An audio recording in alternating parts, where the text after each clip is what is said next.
Life often presents unforeseen circumstances. I own a narrative that I have not disclosed to many, as it is intricate.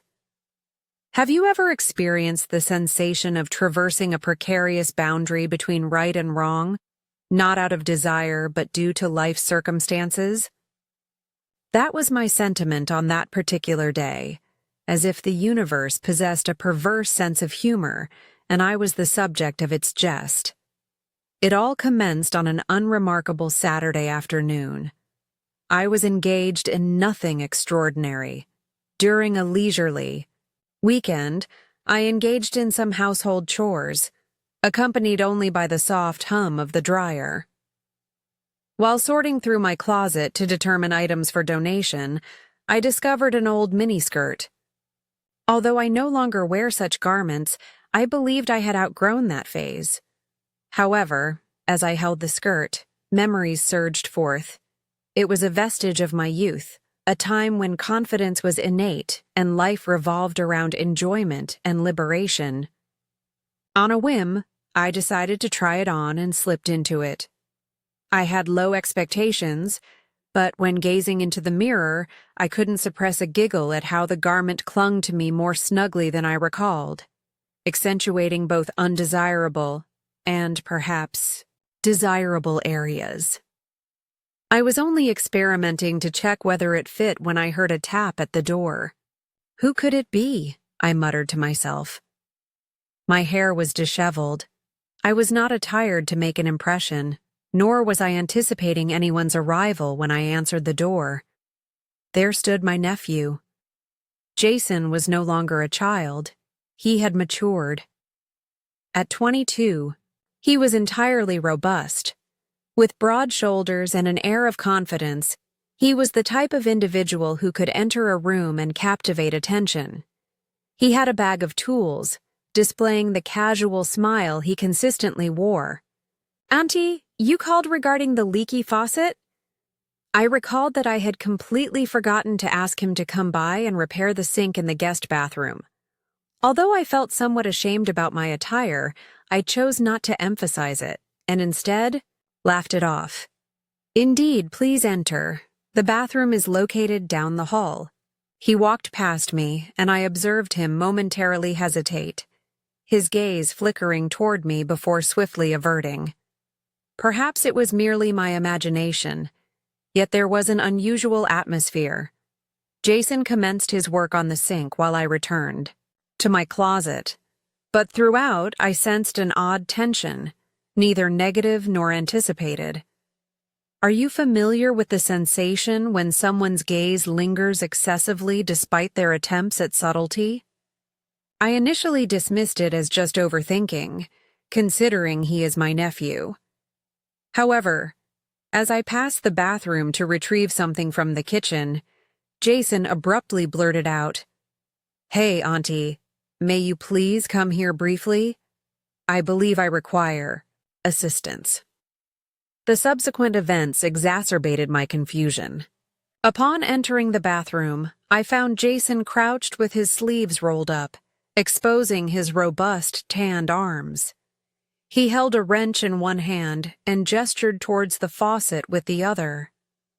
"I believe the pipe is stuck," he stated, glancing up at me. "Can you hold this while I attempt to loosen it?" Nodding, I leaned in to grasp the faucet. The bathroom was diminutive, and before I realized it, we were nearly shoulder to shoulder. I endeavored to disregard the closeness, yet I could sense the warmth of his arm grazing mine as he worked. I glanced at him, and that was when I noticed it. Jason. He was not solely fixated on the pipe. His gaze frequently shifted toward me, as if he were attempting to discern something. It was subtle, not apparent to anybody else, but I perceived it. "Everything was satisfactory?" I inquired, disrupting the stillness. He gazed at me and for a little while exhibited reluctance before smiling. His customary relaxed smile accompanied my anxious laughter as I attempted to alleviate the tension. "Well, you are the expert," correct? There was no pressure. Yet, I could not overlook the manner in which his gaze lingered for an excessive moment. After a few minutes, he ultimately released the pipe and rose, dusting his hands on his trousers. "All done. It should be as good as new," he said. "Thank you," I replied. In an attempt to appear nonchalant, he remarked, "You're a lifesaver," while leaning against the counter, regarding me with an inscrutable expression. "You know, Auntie, I don't believe I've ever seen you in attire like that before." I momentarily froze, my cheeks reddening. "Oh, this?" I responded with an awkward laugh, pulling at the hem of the miniskirt. "It's merely something I discovered in the back." Regarding the items in my closet that I intended to give, Jason first remained silent. He continued to gaze at me, his eyes betraying an unreadable emotion. Then he smiled, except this time it felt distinct, almost as if he understood. "It suits you," he said, his tone gentler than usual. I was at a loss for words and stammered. "Thanks, I suppose." Experiencing self-consciousness, I promptly turned to go, the bathroom hoping to put some distance between us. But as I stepped out, Jason followed his footsteps close behind Auntie, he said. Stopping me in the hallway, I turned to face him, my heart pounding. "Yeah." He hesitated like he was searching for the right words. "You ever feel like something's happened for a reason?" "What do you mean?" I asked, genuinely confused. He opened his mouth to say something, then shook his head, laughing. "It off, never mind." Forget I said anything, but I couldn't forget the way he looked at me. The tone in his voice stayed with me. Long after he left that day, that night I was curled up on the couch, mindlessly flipping through channels, trying to shake off the awkwardness from earlier. I kept telling myself it was nothing, that I was overthinking the whole thing. After all, Jason was family. But just as I started to feel normal again on my phone, buzzed on the coffee table, leaned over picking it up, and there it was, a message from Jason. "Hey, Auntie, can I ask you something?" I stared at the screen, debating whether to reply, with something about the timing that felt strange. Why is he messaging me now? After a while, I replied, "Of course. What's on your mind?" His response arrived almost instantaneously, I keep reflecting, "On today and you." It appeared distinct. It astonished me, I suppose. My stomach had a little flutter. What was he attempting to convey? My fingers paused over the computer as I contemplated my response. Ultimately, I opted for a neutral reply. "I was merely trying on some old clothes." He received my message immediately.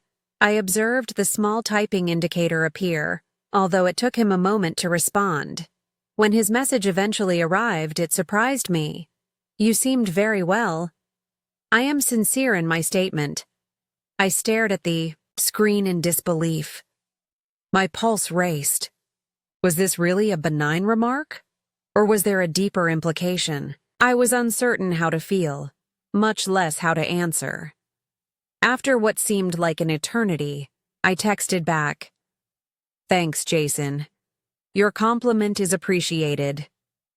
I wished it would conclude the matter, although I instinctively saw it would not, he said once. Again, "I am uncertain whether to express this, but I experienced a sensation today." "Did you?" My breath felt constricted in my throat. I was venturing into perilous ground, and I was uncertain how to navigate it. Jason was not merely an acquaintance. He was my nephew. Whatever emotions he believed he was experiencing were misguided.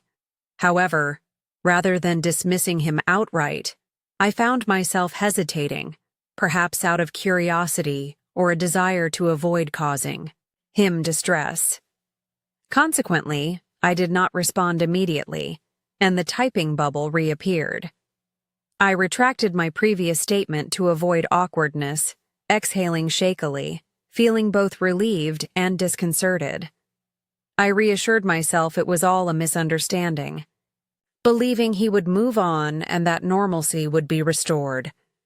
As I set my phone down, I sensed that this was merely the commencement of events. The following morning, while I was initiating my day with a cup of coffee, still disheveled, I heard a knock at the door that made my heart race. I was not anticipating any visitors. Upon opening the door, I found Jason standing there. With his hands in his pockets, he appeared as nonchalant as ever. Nonetheless, there was a notable change in his mood, as his customary carefree smile was absent, supplanted by a serious face that I did not recognize. I acknowledged Jason, attempting to conceal my astonishment. "What are you doing here so early?" He entered without waiting for an invitation. I was in the vicinity and thought I would visit. It was a tenuous reason. Jason did not reside anywhere near my area, but I refrained from confronting him. Instead of addressing it, I closed the door and followed him into the living room. He sat on the couch, leaning forward with his elbows on his knees. The air was thick with unsaid tension. "Is everything all right?" I inquired while taking a seat. He gazed up at me, his eyes probing mine.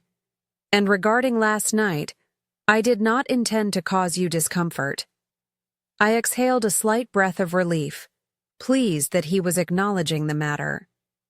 "It is acceptable, Jason. Let us disregard the matter entirely." Nevertheless, he shook his head, asserting that he could not just forget. Pertained to Auntie, I meant what I stated. I became immobilized, uncertain of how to reply. This is not how family members should communicate. Jason and I started with caution, stating, "I believe you are mistaken. Your emotions are illusory." "It is just a reality," he interjected, his tone resolute yet non-confrontational. "I acknowledge it is erroneous, and I have been endeavoring to resist." I attempted to dismiss it, yet my thoughts remained consumed. My pulse raced, and I experienced a blend of emotions, astonishment, perplexity, and a hint of shame. How did we arrive at this point? "Jason," I implored, my voice quavering, "you must cease this. You are my nephew, and this is inappropriate." He nodded slowly, his eyes cast downward. "I understand. I understand it is wrong, but I felt compelled to express my emotions, as suppressing them was tormenting me." For a moment the room was enveloped in silence, save for the faint ticking of the clock on the wall. I was at a loss for words, uncertain how to rectify this situation, or if it was even salvageable. Ultimately, I rose, needing to create distance between us. "Jason, I believe you should depart. We both require time to contemplate this." He gazed at me, his face a blend of remorse and yearning. "Very well," he whispered softly, "but this is not the final discussion we will have on this matter." He departed without further comment, and as the door shut behind him, I had a surge of relief accompanied by a persistent anxiety as the evening sun cast elongated shadows over the living room. I noticed the edge of an envelope protruding from beneath the front door, and my chest constricted as I approached, fully aware of its sender before I even retrieved it. I opened the paper with shaky hands, my heart racing in my ears. The handwriting was obviously Jason's, neat and methodical, as if each word had been meticulously selected.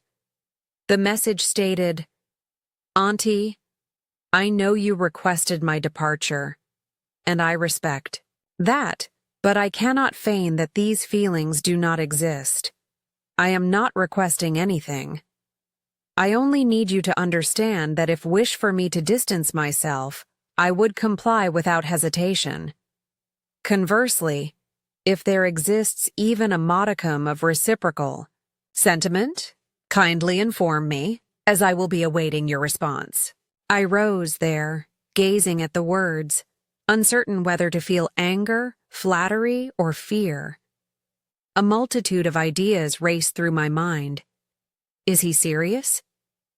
Is it possible for him to... I felt this way, yet part of me hesitated to discard it entirely.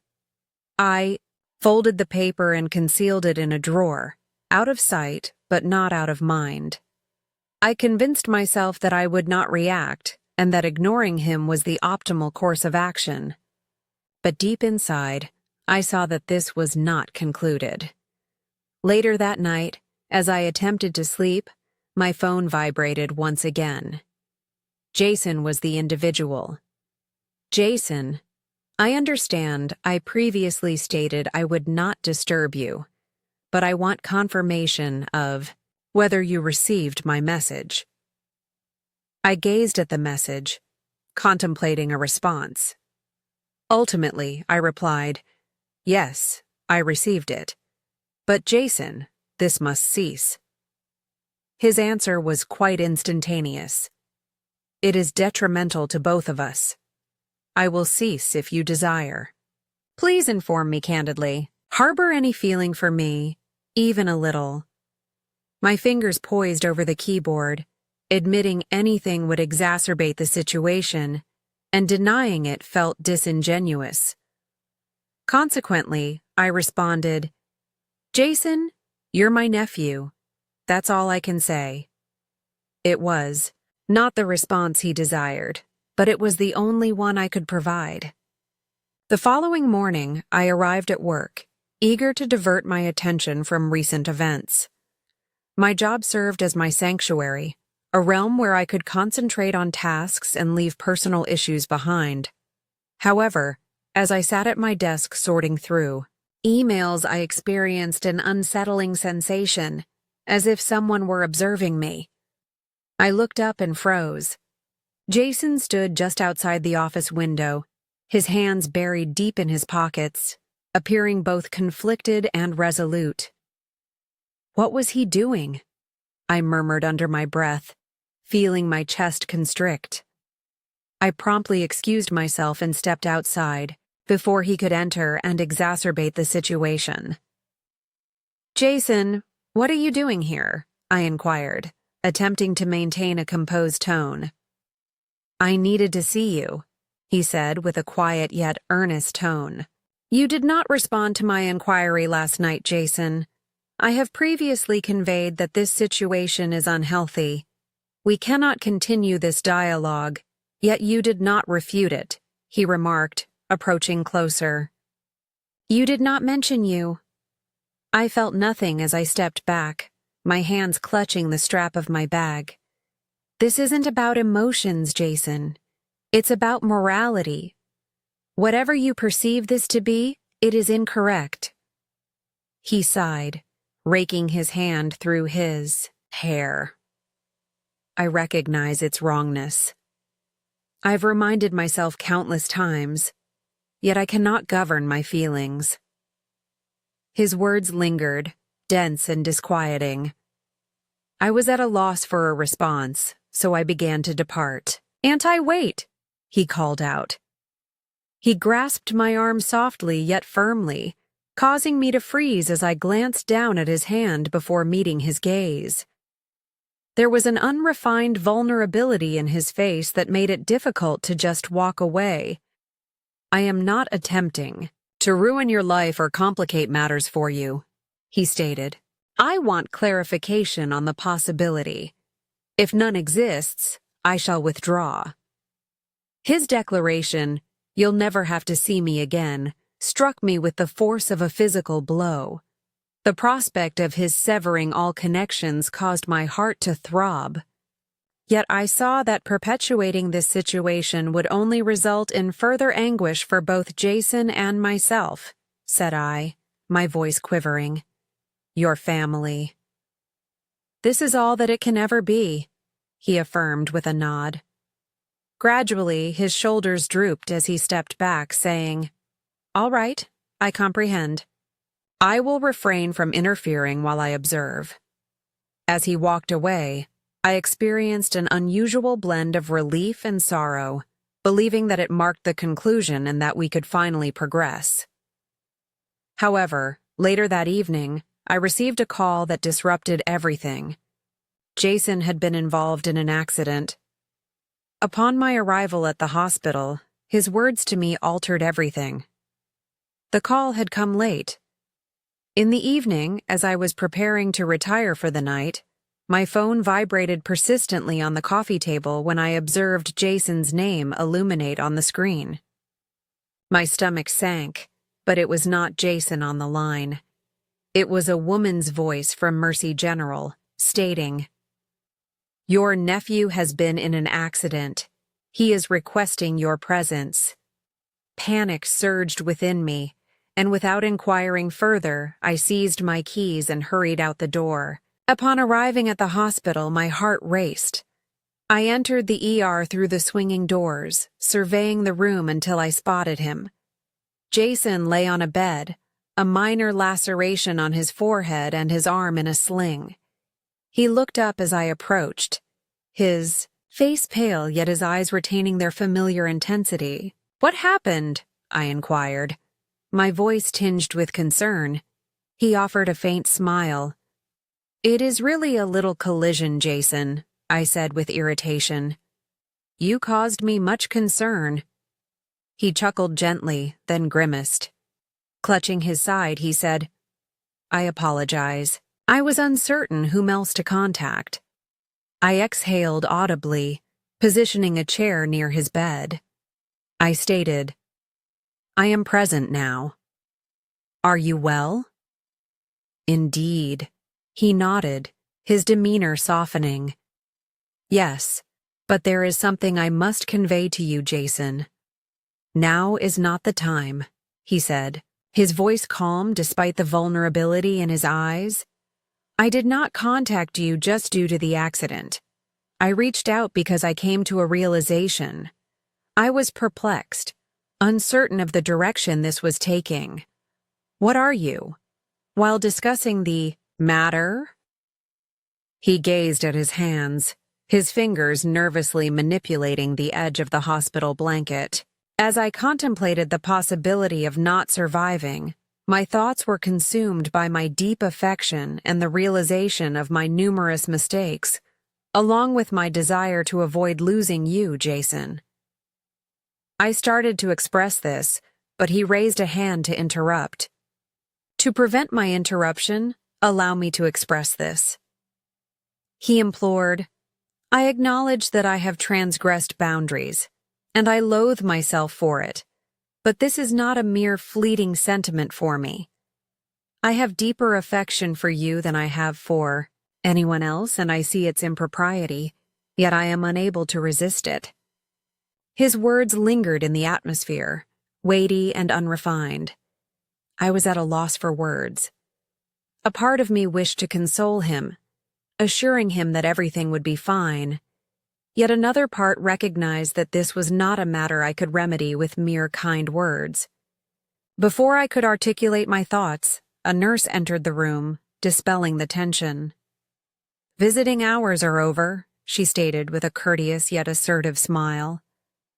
I rose, feeling both relieved and inundated.